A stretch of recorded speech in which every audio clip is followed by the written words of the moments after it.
Imagine this. You set a goal. You tell yourself, today is the day everything changes. You feel the energy of it, the clarity, the intention, the version of yourself that actually follows through. And then a notification pings, or a stray thought wanders in, or the weight of the task sits just a little too heavy. And before you even realize what happened, you are back in the same loop.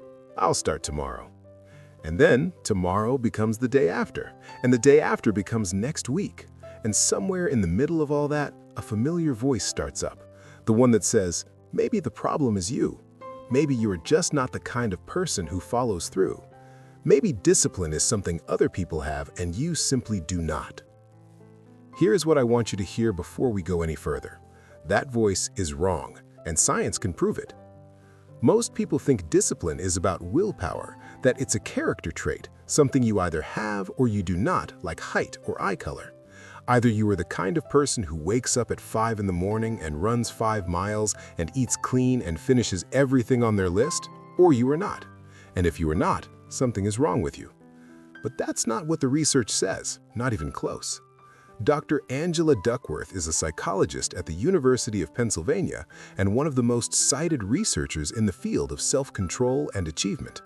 Her work has been viewed over 20 million times on TED, and her conclusion, after years of studying everyone from West Point military cadets to national spelling bee champions to inner-city schoolchildren, is this, and I want you to sit with it.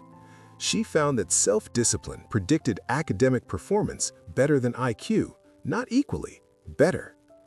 In one study, Duckworth tracked 8th grade students across the school year and found that the students with higher levels of self-control not only got better grades, they had better attendance, spent more time on homework, watched less television, and started their homework earlier. The smarter students, by contrast, had none of those advantages automatically. Intelligence without discipline, Duckworth found, is a car with a full tank of petrol and no steering wheel. Discipline is not a personality trait, it's a skill, and like every skill, it can be learned, trained, and strengthened at any age, at any starting point. To understand why, we need to go inside the brain, and the place to start is a region most people have heard of, but very few fully understand: the prefrontal cortex. The prefrontal cortex sits at the very front of your brain. Think of it as the CEO of your entire operation, the part responsible for planning, decision-making, impulse control, and the ability to think about the future consequences of what you're doing right now. When your prefrontal cortex is running well, you make choices that align with your long-term goals. You pause before reacting. You choose the difficult thing over the easy thing when the difficult thing is the right thing. The problem is that the prefrontal cortex has a competitor. Deeper in the brain sits the amygdala, sometimes called the brain's alarm system. The amygdala is ancient. It was built for survival in a world of physical threats, predators, hunger, immediate danger. It processes the world in terms of threat and reward, right now, in this second. It doesn't care about your 5-year plan. It cares about whether the thing in front of you feels good or bad, safe or threatening, rewarding or painful. And here is the thing. The amygdala is faster. It fires before the prefrontal cortex even has time to respond, which means that when a notification appears, or the task feels heavy, or the couch looks comfortable, the ancient, fast, reward-seeking part of your brain has already made a move before the wise, measured, future-thinking part has had a chance to weigh in.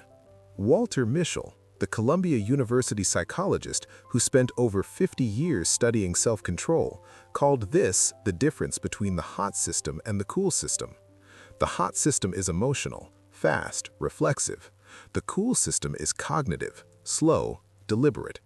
And stress, Mischel found, always activates the hot system and suppresses the cool one, which is why the moments when you most need discipline are often the exact moments when discipline is hardest to access.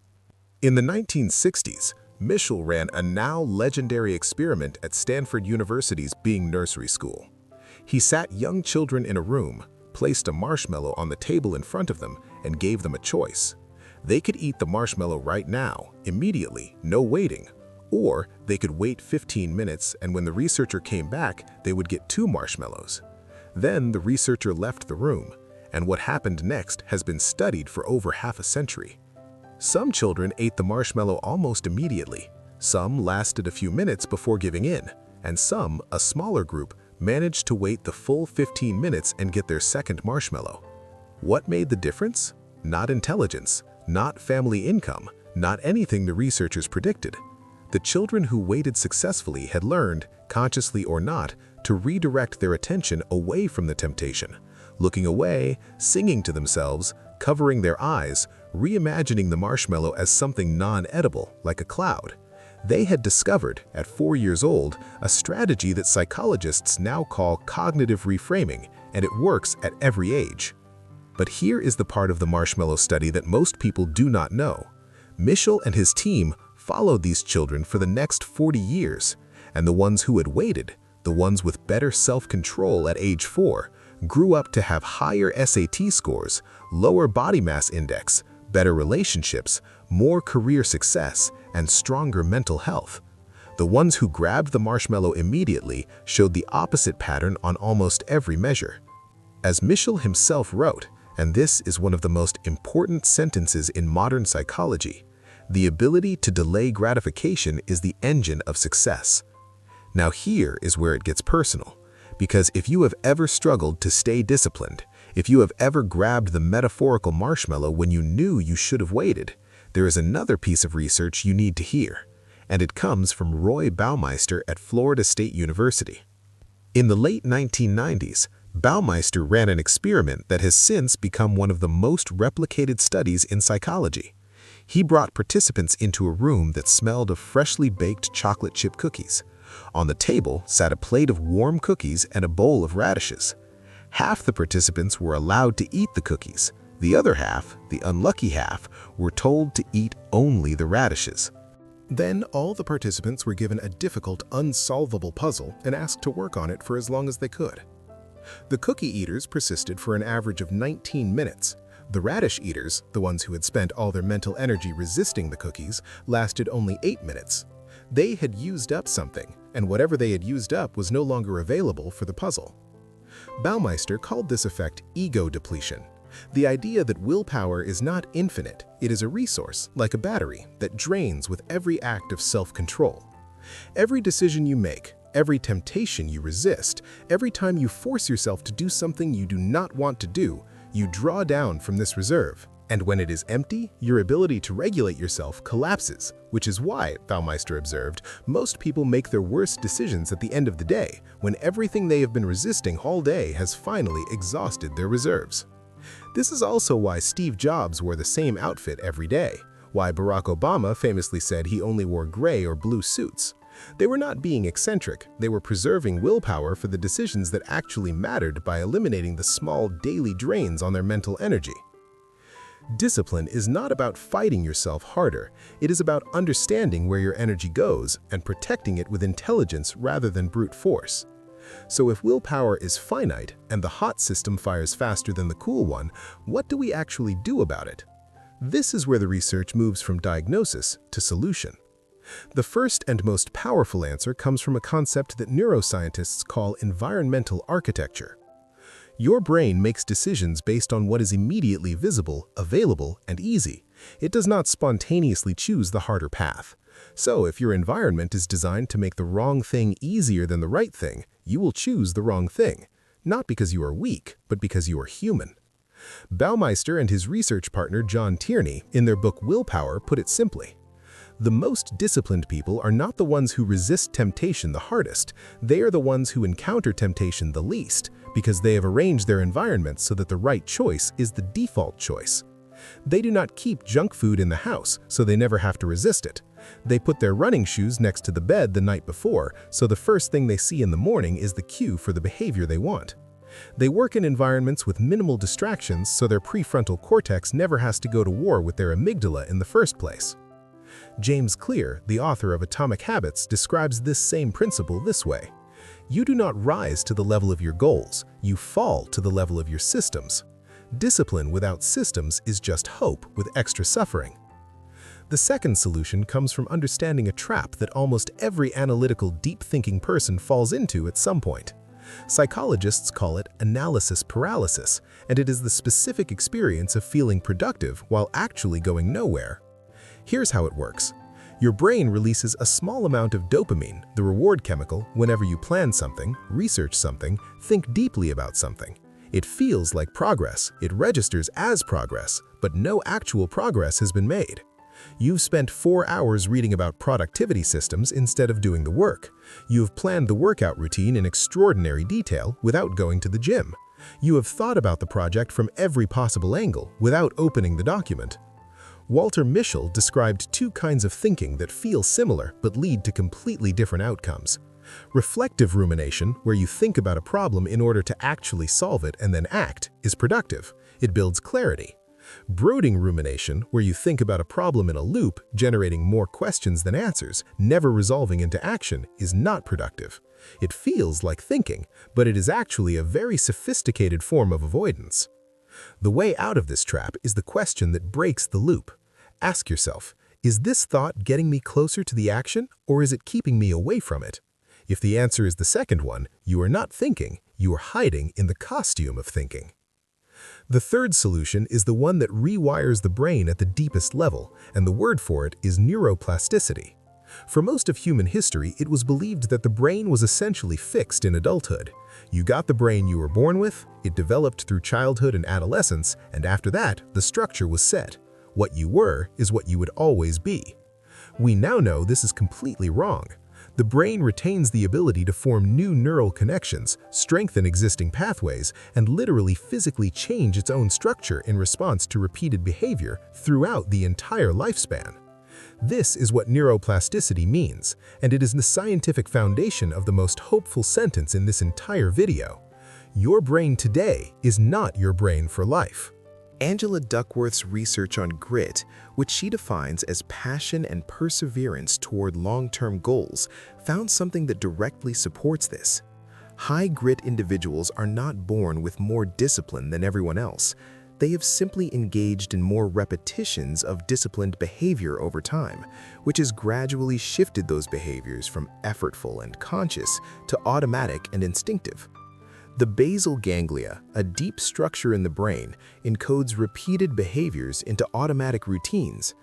This is why after enough repetitions, brushing your teeth requires no willpower at all. The behavior has been moved from the effortful prefrontal cortex to the automatic basal ganglia. The goal of building discipline is not to force yourself to do hard things forever. It is to repeat them enough times that they stop being hard. Duckworth also found something remarkable about environment in this process. In her words, if you want to be grittier, find a gritty culture and join it. The people around you are one of the most powerful forces shaping what behaviors your brain learns to automate. You will become, neurologically and behaviorally, more like the people you spend the most time with. This is not motivational rhetoric, it is how mirror neurons work. Let us bring this together into something you can actually use, because 3 researchers and several decades of data mean nothing if they do not change what you do tomorrow morning. The first practice is to design your environment before your emotions arrive. Do not rely on willpower in the moment. You have already seen how that ends. Before the craving, before the fatigue, before the competing priority arrives, remove the friction between you and the right choice and add friction between you and the wrong one. Put the phone in another room. Put the work on the screen before you close the laptop. Lay out the clothes the night before.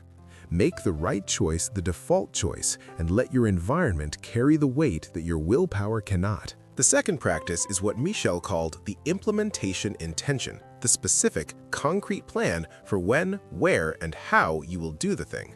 Not, I will exercise more, but I will go for a 30-minute walk at 7 in the morning, starting at the corner of my street. Research consistently shows that specific implementation intentions increase follow-through by as much as 2 to 3 times compared to general intentions. The brain responds to specificity. Vague goals create vague behavior. The third practice is to build small rituals around the work you want to do. Your amygdala, the alarm system, remember, reads unpredictability as threat. Routine and ritual reduce amygdala activity because the brain interprets the familiar as safe. When you sit down at the same desk, at the same time, with the same cup of tea or coffee, your nervous system receives a signal. This is known territory. It is safe to focus. The prefrontal cortex, your cool system, can operate more freely when the amygdala is quiet. Small rituals are not superstition, they are neuroscience. Here is the truth about discipline that almost nobody tells you. It is not loud, it is not dramatic. It does not look like someone white-knuckling their way through a task while grinding their teeth and sweating. Real discipline, the kind that Mischel's marshmallow waiters had, the kind that Duckworth's gritty students had, the kind that Baumeister's most self-regulated participants had, is quiet. It is the quiet act of doing the next right thing with a minimum of inner conflict, because the environment, the habits, and the brain's pathways have all been gradually arranged to make that next right thing the path of least resistance. Discipline is not about becoming a machine. It is about becoming the architect of your own attention. It is the realization that you do not need the world to constantly entertain you because the work you are building is interesting enough on its own terms, that you do not need to wait for motivation to arrive before you begin because beginning is what creates motivation, that you are not fighting your brain, you are teaching it slowly and patiently and with enormous repetition what you actually value. And the brain, it turns out, is an excellent student. You are not the person who could not wait for the marshmallow. You are the person who is learning, right now, how to wait and what to build with the time that patience creates. If this changed the way you think about your own discipline or your own distractions, drop a comment below. Tell me, what is one small environmental change you are going to make this week to protect your focus? Something you can actually do today. And hit subscribe, because every week on this channel we go deeper into the science of how your mind actually works, not to diagnose you, but to hand you the tools. I will see you in the next one.